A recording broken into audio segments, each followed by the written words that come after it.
بسم الله الرحمن الرحيم الرحمن علم القرآن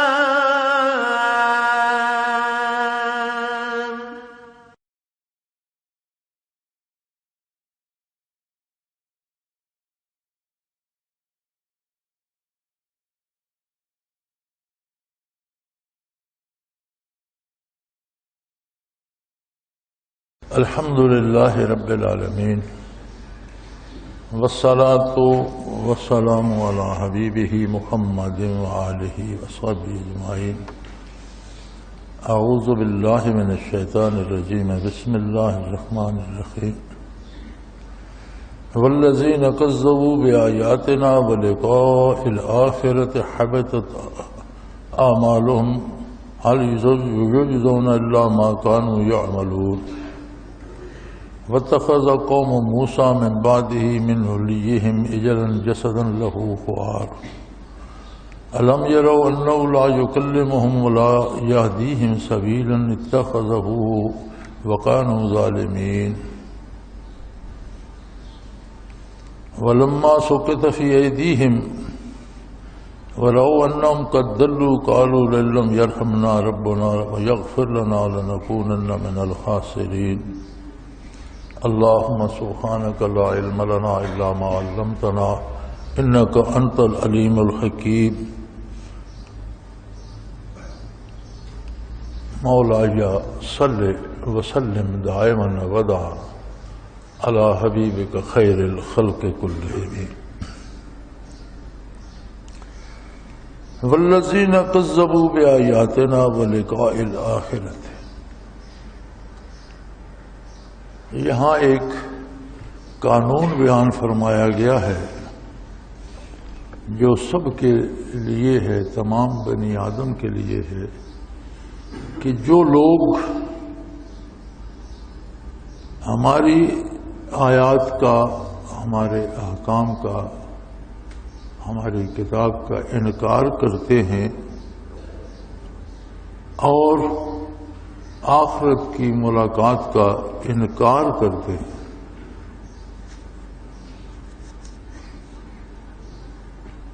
انکار دو طرح سے ہے. ایک مخلوق وہ ہے جنہوں نے سرے سے حضور اکرم صلی اللہ علیہ وسلم کی نبوت ہی کا انکار کر دیا. وہ کتاب کو کیا مانیں گے اور دوسری بات کو کیا مانیں گے.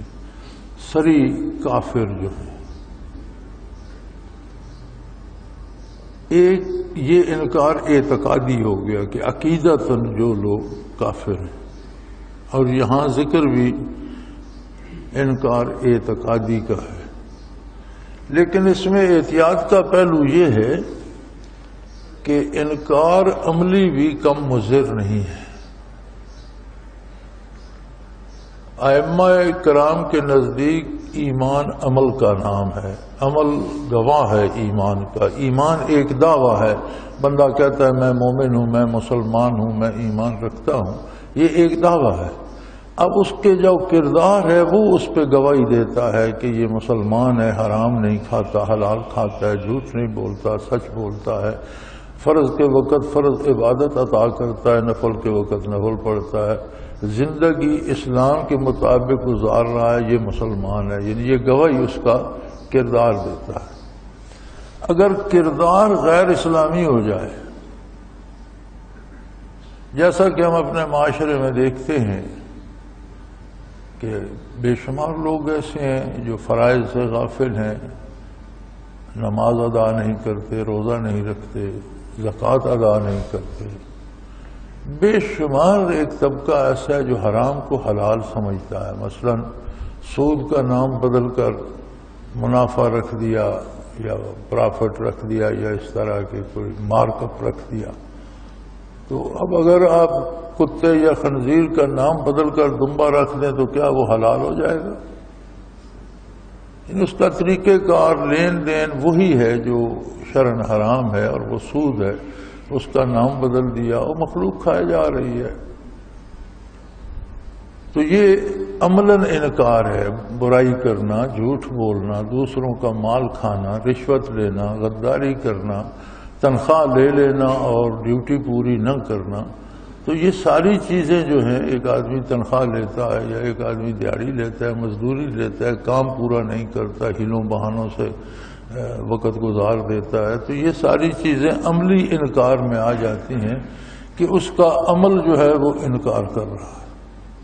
یہاں جو ارشاد ہے یہ اعتقادی انکار کا ارشاد ہو رہا ہے کہ جو اللہ کی آیات کا انکار کر دیتے ہیں.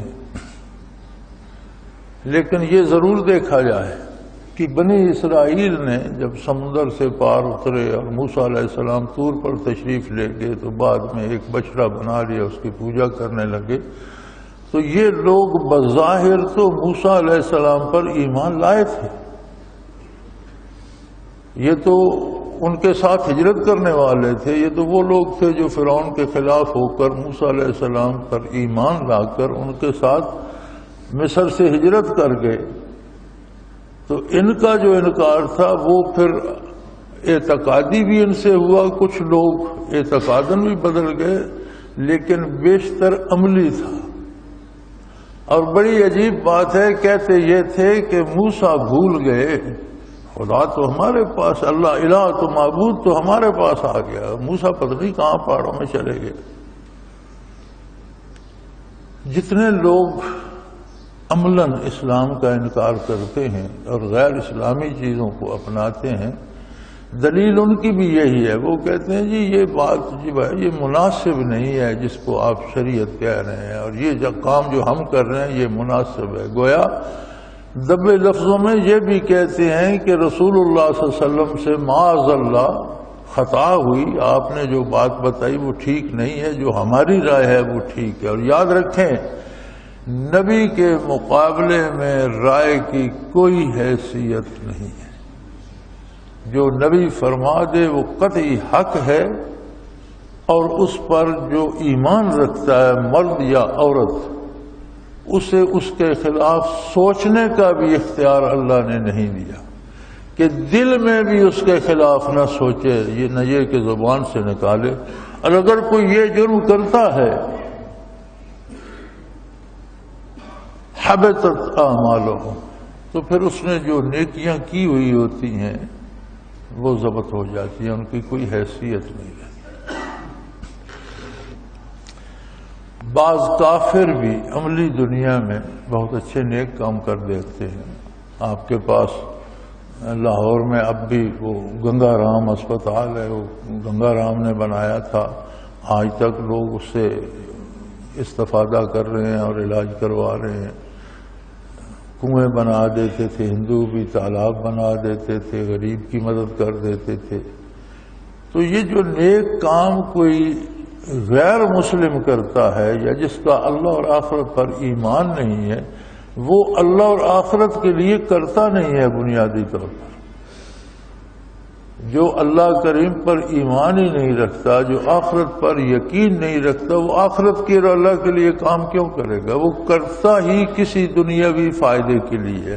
اس کے ذہن میں ہوتا ہے کہ یہ خیراتی کام کر دوں تو کوئی مصیبت ٹل جائے گی، بیماری ٹھیک ہو جائے گی، میری شہرت ہو جائے گی، نیک نامی ہو جائے گی، لوگ کہیں گے اچھا آدمی ہے اس نے یہ خیراتی کام، یا اس سے مجھے کچھ دولت آ جائے گی، پیسے آ، کوئی نہ کوئی دنیاوی مقصد ہوتا ہے، اس لیے اس کا اخروی اجر نہیں ملتا. اخروی اجر کے لیے اللہ پر یقین، اللہ کے نبی پر ایمان، آخرت پر یقین، اور اس امید سے کرنا کہ اس سے اللہ کریم راضی ہوں گے اور میری خطائیں معاف فرمائیں گے اور آخرت میں مجھے اس کا اچھا بدلہ ملے گا.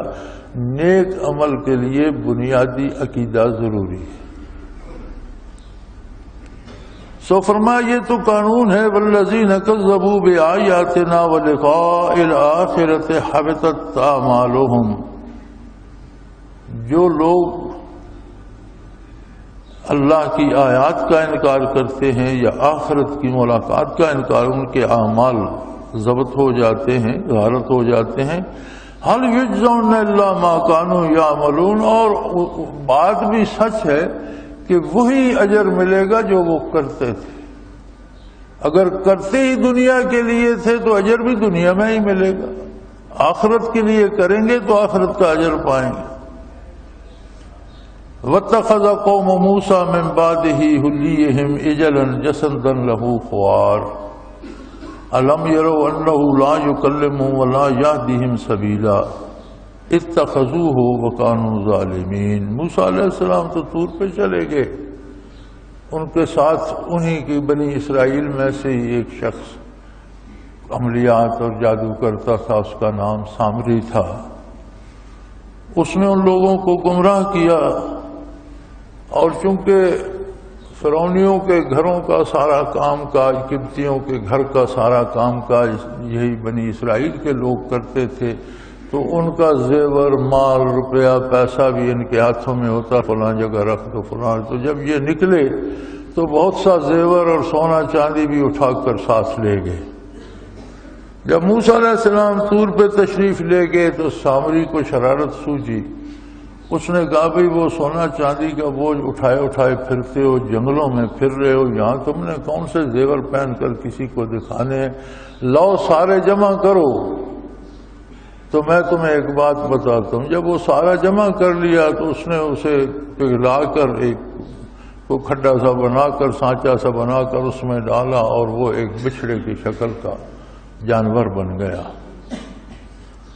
اجلن جسدن لہو خوار، ایک قالب تھا جس میں سے کوئی آواز آتی تھی، بے معنی سی، موہوم سی آواز آتی تھی. اب وہ سونے کا بچڑا تو بن گیا، تو زندہ تو تھا نہیں، لیکن اس میں زندگی کے آثار تھے. جس طرح جانور آواز نکالتے اس طرح کی کوئی آواز وہ نکالا کرتا تھا. اب یہ بڑی عجیب بات ہونے لگی کہ سونے کا بچڑا ہے لیکن یہ عام جانوروں کی طرح آواز نکال رہا ہے، اس میں زندگی کے آثار ہیں. اور انہوں نے یہ نہ سوچا الم یروا انہ لا یکلمہم ولا یہدیہم سبیلا، انہوں نے یہ نہ سوچا کہ یہ صرف بے معنی آواز نکالتا ہے، ان سے بات تو نہیں کرتا، نہ ان کی بات سمجھتا ہے، نہ اس کا جواب دیتا ہے، نہ ان کی رہنمائی کر سکتا ہے. تو پھر ان بیوقوفوں نے اسے کیوں معبود بنا لیا؟ وہ خود محتاج ہے، اسے اٹھا کر یہاں سے وہاں رکھتے ہیں، وہاں سے اٹھا کر وہاں رکھتے ہیں. کوئی توڑ دے تو اپنے آپ کو بچا نہیں سکتا، آپ کی بات سن نہیں سکتا، آپ کی بات کا جواب نہیں دے سکتا، آپ کو سمجھا نہیں سکتا. ولا یہدیہم سبیلا، ولا وہ کوئی راستہ نہیں بتا سکتا، زندگی کے کسی کام کے کرنے کا کوئی طریقہ آپ کو نہیں بتا سکتا. اللہ سے تعلق کا طریقہ، آخرت کا، نبی سے تعلق کا طریقہ، زندگی گزارنے کا طریقہ، لین دین کا طریقہ، دوستی دشمنی کا سلیقہ، کسی معاملے میں تمہاری رہنمائی تو کر نہیں سکتا، پھر اسے کیوں سجدے کر؟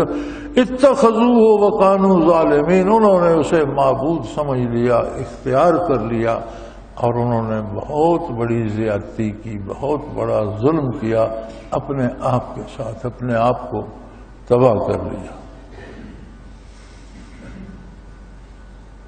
تو کچھ لوگ، تھوڑے لوگ بچ گئے، زیادہ لوگوں نے اس کی پوجا شروع کر دی اور اس کے گرد ناچنے لگے اور جلوس بنا لیے اور اسے اٹھا کر چلتے اور آگے پیچھے مرد عورتیں نعرے لگاتے اور اچھل کود کرتے اور وہی عبادت کس کو خوش کر رہے. وَلَمَّا سُقِطَ فِي أَيْدِيهِمْ وَرَوْا أَنَّهُمْ قَدْ ضَلُّوا، پھر کچھ لوگوں کو یہ خیال آیا کہ یار اسے تو ہم اٹھائے اٹھائے پھرتے ہیں، یہ ہمارا کیا سنوارے گا، یہ تو خود ہمارا محتاج ہے کہ یہاں سے اٹھا دیا وہاں رکھ دیا، پھر اس کو سجدے کرنے کا کیا فائدہ. تو انہیں احساس پیدا ہو گیا، ندامت ہوئی اور سمجھ آ گئی کہ ہم سے غلطی ہوئی، ہم گمراہ ہو گئے ہیں، اور کہنے لگے قالوا لئن لم یرحمنا ربنا ویغفر لنا لنکونن من الخاسرین، اگر ہمارے پروردگار نے ہم پر رحم نہ فرمایا اور ہماری یہ خطا معاف نہ فرمائی تو پھر ہم بہت گھاٹے میں رہے. اللہ بڑے کریم ہے، اور کسی شخص کا کوئی گناہ رحمت الہی کو عاجز نہیں کر سکتا. لیکن توبہ کے بھی قاعدے اور ضابطے ہیں. انہوں نے توبہ کر لی. پھر جب موسیٰ علیہ السلام آئے اور آپ نے تنبیہ فرمائی تو سب نے توبہ کر لی. یہ پہلے سورہ بقرہ میں ذکر گزر چکا ہے. لیکن ان کی توبہ پر اللہ کریم نے شرط لگا دی، فَاقْتُلُوا أَنفُسَكُمْ، اگر تم توبہ کرتے ہو تو جس نے بچڑے کو سجدہ کیا وہ گردن جھکا دے، اور جس نے سجدہ نہیں کیا وہ اس کی گردن مار دے. خواہ باپ کو بیٹے کی مارنی پڑے یا بیٹے کو باپ کی، بھائی کو بھائی کی گردن مارنی پڑے. جتنوں نے سجدہ کیا ہے بچڑے کو وہ سر جھکائیں، اور جس نے سجدہ نہیں کیا وہ اس کی گردن مار دے. تمہاری توبہ قبول ہو جائے گی. اور بے شمار لوگ قتل ہوئے کیونکہ ان کی تعداد لاکھوں میں تھی. تو موسیٰ علیہ السلام نے سحری کو اٹھے تو آپ کا پاؤں مبارک کیچڑ میں دھس گیا جو خون سے کیچڑ بن رہا تھا. تو آپ نے پھر دعا کی، بار الہ انہوں نے زیادتی کی، یہ جاہل تھے، تو کریم ہے، اتنے لوگ قتل ہو چکے ہیں، باقی کیا بچے گا، آپ رحم فرمائیے. تو حکم ہوا کہ اب تک جو قتل ہو چکے ہیں ان کی توبہ بھی منظور کی جاتی ہے اور انہیں شہادت کا درجہ دیا جاتا ہے، اور جو بچ گئے ہیں ان کو میں معاف فرماتا ہوں. تب جا کر ان کی جان چھوٹی. تو یہ توبہ کا طریق تھا. اور موسیٰ کلیم اللہ تھے. آقا نامدار صلی اللہ تعالی علیہ وآلہ وسلم کی بعثت کے بعد جس کسی نے بڑے سے بڑا جرم کیا ہے، اللہ کریم نے کوئی قتل ہونے کی شرط نہیں لگائی، کسی مشقت کی شرط نہیں لگائی، کوئی جرمانہ عائد نہیں فرمایا. فرمایا خلوص دل سے وہ غلط کام چھوڑ دے، دوبارہ نہ کرے. لم یصروا ما فعلوا، جو کر چکا ہے اس کام کو، اس برائی کو چھوڑ دے اور خلوص دل سے دعا کرے، اللہ میں توبہ کرتا ہوں، میں اسے بخش دوں. یعنی آپ دیکھ لیجئے وہ بھی اولی العزم رسول تھے، اللہ کے بڑے پیارے تھے، اللہ نے انہیں شرف ہم کلامی سے نوازا تھا. ان کی قوم سے خطا ہوئی، توبہ کی انہوں نے. موسیٰ علیہ السلام بھی سفارشی ہوئے، لیکن حکم دیا گیا فَاقْتُلُوا أَنفُسَكُمْ، قتل کرو ایک دوسرے کو، پھر توبہ قبول ہوگی.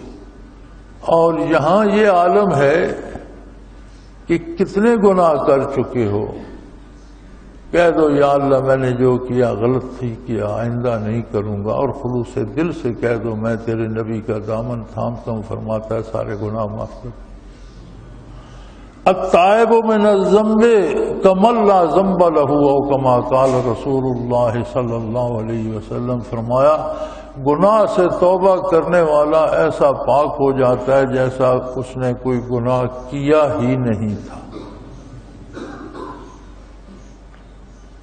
اب اتنی اللہ کی رحمت کے باوجود، اتنی کرم نوازی کے باوجود، یا بڑا ایک مسئلہ یہاں ہمارے علماء بھی اس پہ بحثیں کرتے رہتے ہیں، اور جو حالات زیادہ کرتے ہیں علماء کم کرتے ہیں، ان پڑھ لوگ زیادہ بحثیں کرتے ہیں کہ جی وسیلہ ہے حضور کا، اور دوسرے کہتے ہیں جی وسیلہ جائز نہیں ہے، وہ کہتے ہیں وسیلے بغیر کام نہیں ہوتا. یہ الجھائے رکھتے ہیں ایک دوسرے کو. اور صاحب علم جو لوگ ہیں وہ اگر بحث کریں بھی تو علمی انداز میں اور ادب و احترام اور مقام و مرتبے کو مد نظر رکھ کر کرتے ہیں، چونکہ اہل علم ہوتے ہیں. اور جو میری طرح کے لوگ ہیں انہیں نہ آداب کا پتہ ہوتا ہے، نہ ان کے پاس وسیع مطالعہ ہوتا ہے، نہ انہوں نے کہیں سے تحصیل علم کیا ہوتا ہے، تو ان کی بحث جاہلانہ ہوتی ہے، گستاخی کی حد تک چلی جاتی ہے. بھئی بحث کرنے کی کیا ضرورت ہے؟ اب اس سے بڑا وسیلہ کیا ہوگا کہ زندگی گناہوں میں بیت گئی، 70 80 75 سال عمر ہو گئی، ساری عمر گناہ کرتے کرتے. تو فرمایا ایک دفعہ خلوص سے دل سے میرے نبی کا دامن تھام لے اور کہہ دے آج تک جو ہوا یا اللہ غلط ہوا، اب میں وہ کروں گا جو تیرے نبی کا ارشاد ہے، میں تیری ساری خطائیں معاف کر دوں. یہ وسیلہ لوگ کیوں نہیں پکڑتے؟ یعنی وسیلوں پہ بحث تو ہوتی ہے، جائز ہے ناجائز ہے یہ ہے وہ ہے، لیکن اس پہ تو کوئی بحث کی بات نہیں۔ توبہ کا معنی یہی ہے کہ حضور صلی اللہ علیہ وسلم کا دامن تھام لے، عقیدہ بھی وہ رکھے جو حضور نے عطا فرمایا اور عمل بھی وہ اختیار کرے جو حضور نے حکم کرنے کا حکم دیا ہے۔ بات ختم ہو گئی، زندگی بھر کی خطائیں معاف ہو گئی، بلکہ یبدل اللہ سیئاتہم حسنات،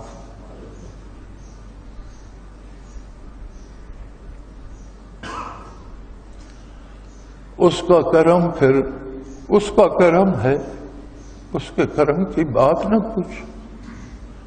اس نے فرمایا کہ میں اس امت پر اتنا کرم کروں گا کہ صرف گناہ معاف نہیں کروں گا، جتنے اس نے گناہ کیے ہیں اتنا اس کو نیکیوں کا ثواب دے دوں گا۔ یعنی گناہ معاف کرنا تو ایک بات تھی، لیکن اس کا کرم پھر اس کا کرم ہے، اس کے کرم کی بات نہ پوچھ۔ یبدل اللہ سیئاتہم حسنات، اللہ ان کے گناہوں کو نیکیوں میں بدل دیں گے۔ وہ برائی کرتے رہے، وہ ان کو انعام عطا فرمائیں گے۔ تو پھر یہ کوئی چھوڑ دینے والی بات ہے؟ پھر تو دامان رسالت کو فوراً پکڑنا چاہیے، ایسا نہ ہو کہ اگلے لمحے موت آ جائے اور ہمارا ہاتھ خالی ہو۔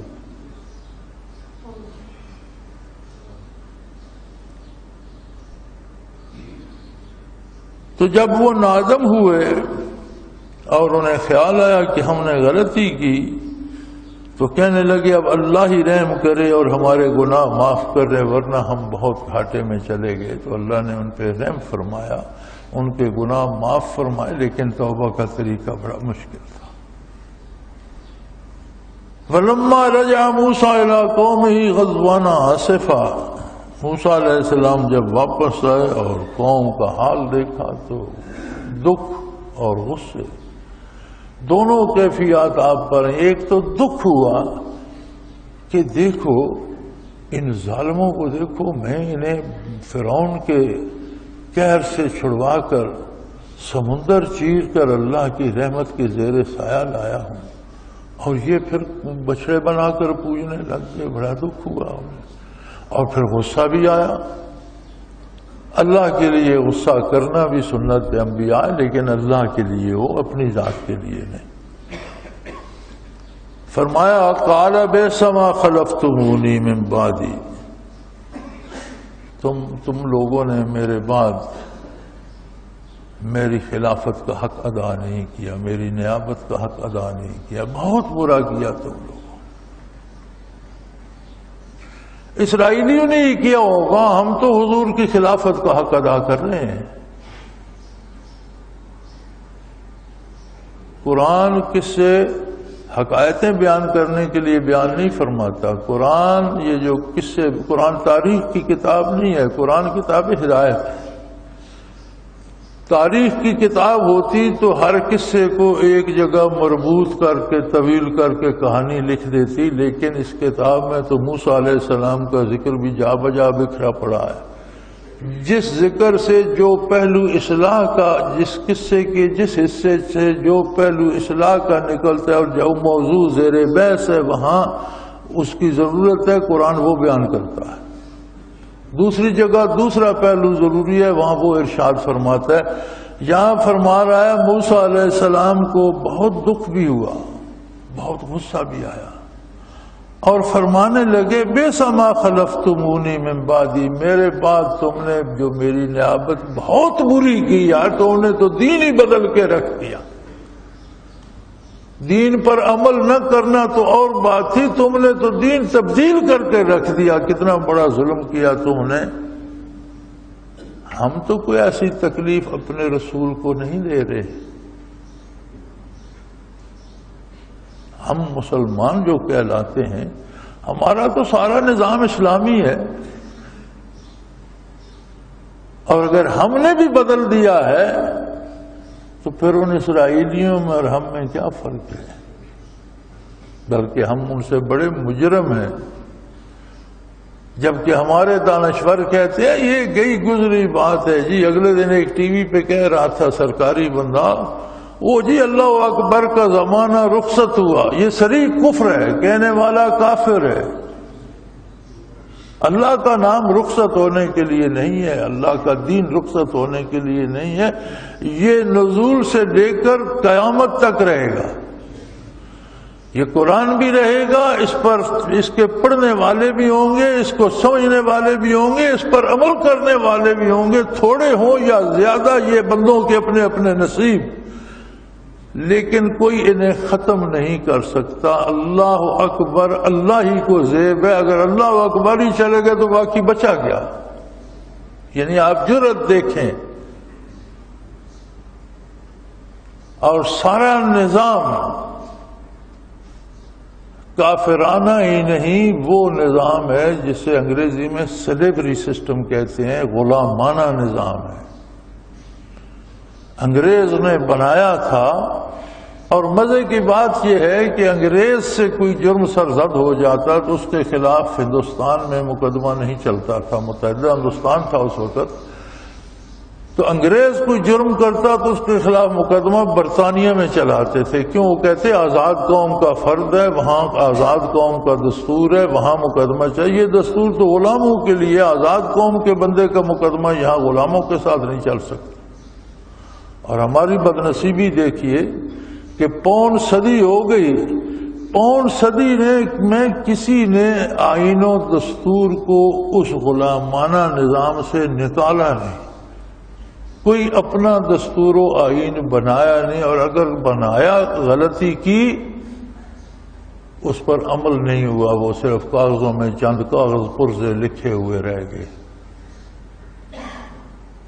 اور اب جو ہمارا موجودہ آئین و دستور ہے اس میں بڑے واضح شکل لکھی ہوئی ہے کہ جتنے قانون اسلام اور اسلامی تعلیمات کے خلاف ہیں وہ تبدیل کر کے انہیں اسلام کے مطابق کیا جائے گا، اور آئندہ کوئی نیا قانون شریعت کے خلاف نہیں بنایا جائے گا۔ جو ہمارا 73 کا آئین و دستور ہے جسے ہم بڑا مقدس سمجھتے ہیں، جو قانون اللہ نے دیا، جو قانون رسول اللہ صلی اللہ علیہ وسلم نے دیا، اس کی تقدیس کی پرواہ نہیں ہے۔ جو اسمبلیوں نے بنایا وہ بڑا مقدس ہے، چلو وہی مقدس ہوگا، لیکن اس مقدس کی بنیاد اس میں شروع ہی میں یہ بات لکھی گئی ہے کہ جتنے قوانین ملک میں رائج ہیں اور وہ خلاف شریعت ہیں ان کو ختم کر کے ان کو شرعی قوانین کے مطابق ڈھالا جائے گا، اور آئندہ کوئی قانون خلاف شریعت نہیں بنائے۔ کیا اس پر عمل ہوا آج تک؟ قانون کی کسی بھی شک پہ عمل نہیں ہوتا یار۔ غریب جاتا ہے بے گناہ بھی ہو تو پھانسی لگ جاتا ہے، عمر قید ہو جاتا ہے، تکڑا بندہ جاتا ہے تو اسے پوچھتا ہی کوئی نہیں رہا، دوسرے دن ضمانت ہو جاتی ہے، چوتھے دن بری ہو جاتا ہے۔ ہر چیز کوڑیوں کے بھاؤ بک رہی ہے، انصاف بھی بک رہا ہے، عدل بھی بک رہا ہے، عہدے بھی بک رہے ہیں، ملازمتیں بھی بک رہی ہیں، ہر چیز لگی ہوئی ہے داؤ پر اور پیسہ جمع کیا جا رہا ہے۔ تو باقی تو چلو جو ہو رہا ہے، غریبوں کے ساتھ جو ظلم ہو رہا ہے، ہمارے ساتھ جو کچھ ہو رہا ہے، ہم شکوہ کریں گے، بد دعا دے دیں گے، لیکن کیا ہر کلمہ گو کی یہ ذمہ داری نہیں کہ ان فرامین کا پورے دل سے اتباع کرے جو محمد الرسول اللہ صلی اللہ علیہ وسلم نے تعلیم فرمائے؟ کیا آپ صلی اللہ علیہ وسلم کے دنیا سے پردہ فرمانے کے بعد ہم یہ حق ادا کر رہے ہیں؟ پھر ہمارے پاس ایک اور بہانہ ہوتا ہے، ہم کہتے ہیں وہ بھی کر رہا ہے، وہ بھی کر رہا ہے، حکومت بھی کر رہی ہے۔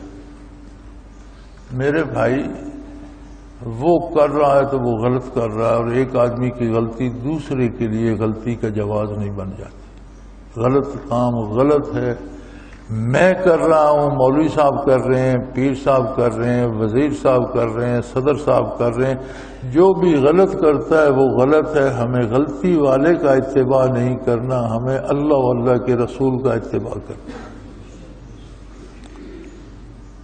پھر کہتے ہیں جی مجھے ایک سے کیا ہوگا، میں کوئی ملک کو بدل بھئی آپ ملک کو تو نہیں بدل سکتے، لیکن آپ کے پاس 4.5 ہاتھ کا یہ ملک ہے، ہر بندے کا قد اس کے اپنے ہاتھ سے 4.5 ہاتھ ہوتا ہے، چھوٹا ہو یا بڑا ہو۔ ایک اصول ہے طبی کہ ہر بندے کا قد جو ہوتا ہے اس کے اپنے ہاتھ کے اعتبار سے 4.5 ہاتھ ہوتا ہے۔ تو 4.5 ہاتھ کا ایک بدن تو آپ کے پاس ہے امانت اللہ کی، اس پر آپ نے اسلام نافذ کیا ہوا ہے، اس کی غذا حلال ہے جو رسول اللہ صلی اللہ علیہ وسلم نے طریقہ بتایا، اس کو آپ حرام تو نہیں کھلا رہے، اس سے آپ نیکی کا بوجھ اٹھواتے ہیں یا برائی کا، اس سے جھوٹ بلواتے ہیں یا سچ کہتے ہیں، اس سے جائز محنت مزدوری کرتے ہیں یا چوری رشوت کرتے ہیں۔ یار کم از کم اس 4.5 ہاتھ کے ذمہ دار تو ہم بنیں، اپنی اپنی اصلاح تو کریں، یہ تو بنیاد ہے۔ پھر ہمارے بچے ہمارے کنٹرول میں ہیں، ہمارا خاندان ہمارے کنٹرول میں، جہاں تک بات چلتی ہے وہاں تک تو کریں۔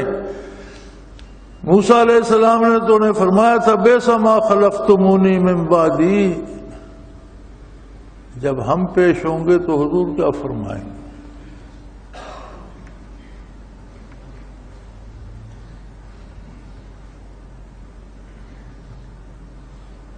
ایک منظرنامہ قرآن نے پیش کیا ہے قیامت کا، روز حشر کا۔ لوگ اٹھیں گے، دوسری دفعہ سور پھونکا جائے گا تو اٹھ جائیں گے، جس طرح مقناطیس لوہے کو کھینچتا ہے، سب میدان حشر کی طرف بھاگ رہے ہوں گے، ایک ہی طرف جا رہے ہوں گے۔ تو جو دنیا میں مسلمان کہلاتے تھے وہ سارے بھاگیں گے لوائے حمد کی طرف۔ محمد الرسول اللہ صلی اللہ علیہ وسلم کا اپنا جھنڈا کھڑا ہوگا، ہر نبی اپنی جگہ کھڑا ہوگا، ہر کی امت اپنے نبی کی طرف بھاگ رہی ہوگی۔ کافر آوارہ ہوں گے اور بھاگ رہے ہوں گے، تو کلمہ گو سارے بھاگیں گے حضور صلی اللہ علیہ وسلم کے جھنڈے مبارک کی طرف۔ تو حضور حکم دیں گے، دعا فرمائیں گے اللہ یہ بہت سے لوگ جو ہیں ان کو میری طرف مت آنے دیا جائے، ان کو روک لیں، ان کو مجھ سے الگ کر دیں، ان کو اس طرف دھکیل دیں۔ آپ سبب بیان فرمائیں گے، آپ تو رحمت للعالمین ہیں، آج تو ضرورت ہے آپ کی رحمت للعالمین کی، اور آپ جواب دے رہے ہیں۔ حضور فرمائیں گے انا قوم اتخذوا ھذا القرآن مہجورا، یہ جو انبو ہے یہ وہ لوگ ہیں جنہوں نے اپنی زندگی میں قرآن کو داخل نہیں ہونے دیا، ان کو میرے پاس مت آنے دیا جائے۔ میں نے زندگی بسر کی اللہ کے قرآن کی تنفیذ کے لیے، اور اللہ کا قرآن سنایا، میں نے دکھ اٹھائے، تکلیفیں اٹھائیں، زخم کھائے، ساتھی شہید کروائے، اولادیں شہید کروائیں، قربانیاں دیں قرآن کے نفاذ کے لیے۔ اور یہ تو وہ لوگ ہیں اتخذوا ھذا القرآن مہجورا، یہ وہ لوگ ہیں جنہوں نے قرآن کو تو نکال کر زندگی سے باہر پھینک دیا تھا، ان کی زندگی میں تو قرآن کہیں نہ، انہوں نے اپنے قریب تو قرآن کو آنے نہیں دیا، آج یہ میرے قریب کس خوشی میں آ رہے ہیں۔ تو کبھی غور کیجئے گا، سوچئے گا، تنہائی میں بیٹھ کر، اکیلے میں بیٹھ کر، کہ کہیں ہم قرآن سے باہر تو زندگی نہیں گزار رہے۔ اگر قرآن ہماری زندگیوں میں نہیں ہے تو خطرہ یہ ہے کہ جہاں سے رحمتیں بٹتی ہیں وہاں سے ہمیں دھتکار دیا جائے تو پھر تو کوئی جائے پناہ نہیں ہو۔ تو قرآن کے واقعات کو صرف قصے کہانیاں سمجھ کر نہیں سننا چاہیے، بلکہ ان حالات کو اپنے حالات پر منطبق کر کے دیکھنا چاہیے۔ قرآن آئینہ دکھاتا ہے کہ اس میں خود کو تلاش کرو، تم کہاں کھڑے ہو۔ فرمایا عاجلتم امر ربکم، میں طور پر گیا تھا تمہارے لیے اللہ سے کتاب لینے، اور تم نے اللہ کی کتاب آنے سے پہلے اپنی عقل سے جو کچھ بنتا تھا جوڑ لیا، تم نے اپنے پروردگار کے حکم کا انتظار نہ کیا اور اپنی عقل پر بھروسہ کر کے تم نے اپنے نبی کی واپسی کا انتظار نہ کیا، اور جو کچھ تمہارے دماغوں میں گھس بھرا ہوا تھا اس سے سوچ کر ایک چیز، تم نے کتنا بڑا ظلم کیا۔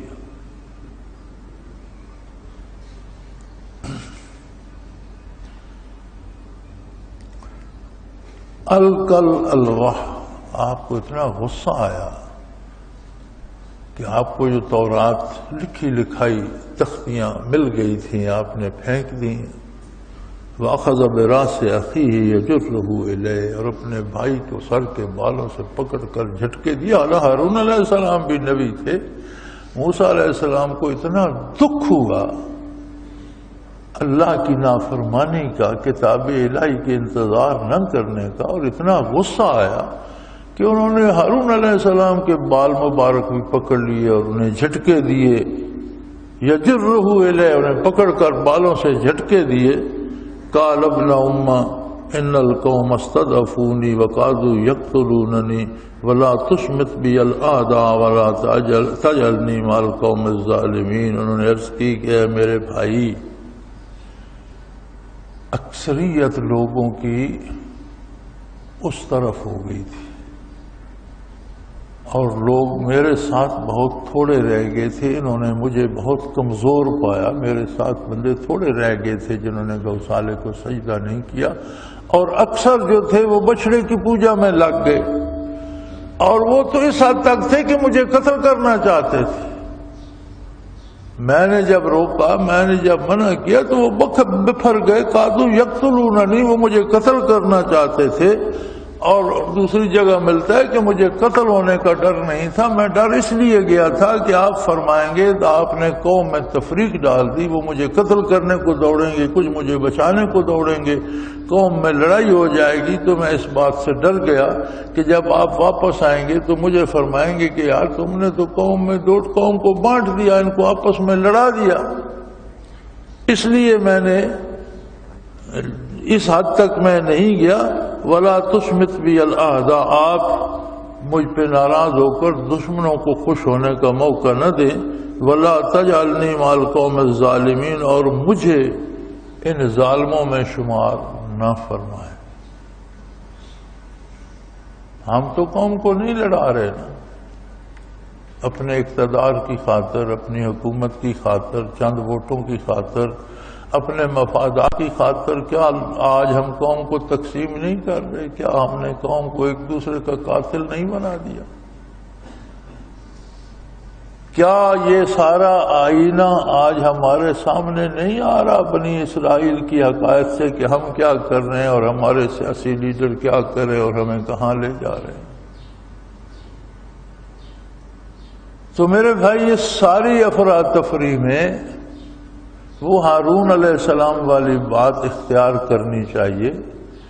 خود کو اس سارے ظلم سے الگ رکھنا چاہیے، اس زیادتی سے الگ رکھنا چاہیے، اور اللہ سے بہتری کی امید رکھنی چاہیے. قال رب اغفر لی ولأخی وادخلنا فی رحمتک وانت ارحم الراحمین. موسیٰ علیہ السلام نے جب حالات کو سمجھا تو پھر بھائی کو سینے سے لگا لیا، پھر دعا کی، یا اللہ میں تو تیرا دین پوری محنت سے ان کو پہنچا رہا تھا، اور میرے بھائی نے بھی پورے خلوص سے اپنی پوری طاقت صرف کی. ہم پر رحم فرما، ہمیں معاف کر دے. انبیاء کا طریقہ کیا ہے؟ موسیٰ علیہ السلام چلہ فرما رہے تھے طور پر، شرف ہم کلامی سے مشرف ہوئے، کتاب عطا ہوئی. ہارون علیہ السلام شرک کرنے والوں کو شرک سے روک رہے تھے، منع فرما رہے تھے. بات یہاں تک پہنچی کہ آگے بات چلاتے تو عنقریب تھا کہ قوم دو حصوں میں بٹ جاتی اور انہیں شہید کر دیتے، قتل کر دیتے. یعنی دونوں نبی بھی تھے اللہ کے، اور دونوں نیکی پہ قائم تھے، اور نیکی کر کے دعا کیا مانگ رہے ہیں؟ اللہ ہمیں معاف فرما رہے ہیں.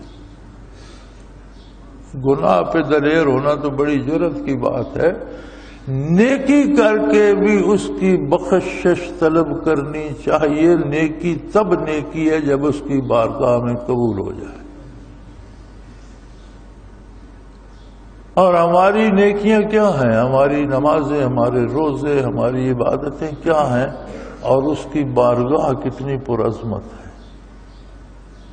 جہاں انبیاء کے سجدے موجود ہیں، جہاں فرشتے سجدے کرتے ہیں، جہاں ساری کائنات سجدے کرتی ہے، وہاں میرے اور آپ کے سجدے کی حیثیت کیا ہے کہ ہم سجدے کی حالت میں بھی ہمارا وجود سجدے میں ہوتا ہے، دل جانے کہاں پھر رہا ہوتا ہے، دماغ جانے کیا سوچ رہا ہوتا ہے۔ تو اگر نیکی کی توفیق ملے تو اس پہ نازاں ہو کر خود بڑا نہیں بن جانا چاہیے کہ اب لوگ میرے ہاتھ چومیں اور میرے گھٹنے چومیں اور میرے پاؤں چھوئیں، میں بڑا مقدس ہو گیا ہوں۔ نیکی کر کے بخشش طلب کرنے کی ضرورت باقی رہ جاتی ہے، پھر معافی مانگنی چاہیے کہ میری نیکیاں بھی تیری بارگاہ کے سزاوار نہیں، اور جو میں کی ہے توفیق آپ نے عطا فرمائی ہے، مجھے بخش دے، میرے بھائی کو بخش دے، اور ہم دونوں کو اپنی رحمت خاصہ میں داخل فرما۔ اس میں سبق یہ ہے کہ نیکی کرو، بھلائی کرو، لیکن نیکی کا اجر اللہ سے چاہو، لوگوں پہ احسان نہ کرو، اپنے آپ کو بڑا نہ سمجھو، نیکی کر کے بخشش چاہو، مغفرت چاہو، اور اللہ سے اس کی رحمت طلب کرو۔ وَأَنْتَ أَرْحَمُ الرَّاحِمِينَ، اور تو ہی ایک ذات ہے جو سب سے بڑا رحم کرنے والا ہے، تیرے جیسا دوسرا کوئی نہیں۔ وآخر دعوانا ان الحمد للہ رب العالمین۔ اللہ اللہ اللہ اللہ اللہ اللہ اللہ اللہ۔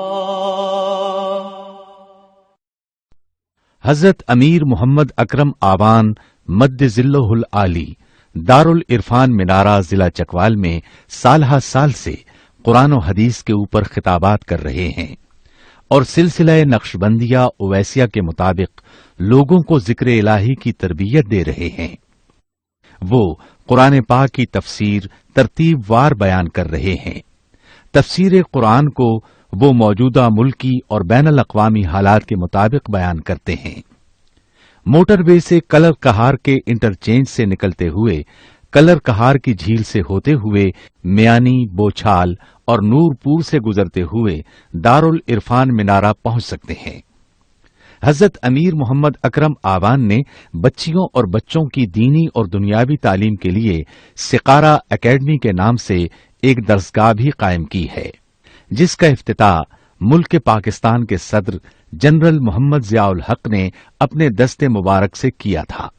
وہ تمام احباب جو اسلام کی طلب رکھتے ہیں ان سے گزارش ہے کہ دارالعرفان منارہ ضلع چکوال میں امیر محمد اکرم آوان صاحب کے خطابات سے مستفید ہوں۔ وہ ہر جمعے کو نماز سے پہلے بیان فرماتے ہیں۔ ہر ماہ کی پہلی اتوار کو ماہانہ اجتماع ہوتا ہے جس میں آپ خصوصی خطاب فرماتے ہیں، اور پاکستان کے چاروں صوبوں سے احباب اس اجتماع میں شرکت کرتے ہیں۔ اس کے علاوہ یہاں سال میں 2 مرکزی اجتماعات بھی ہوتے ہیں، ایک رمضان المبارک میں اعتکاف کا اجتماع اور دوسرا جولائی اور اگست میں 40 دن کا اجتماع ہوتا ہے جس میں روحانی تربیت کی جاتی ہے۔ اپنا خون سیماب دے کر اتنا ہم کر جائیں گے، نام آقا کا چمن میں پھر رقم کر جائیں گے۔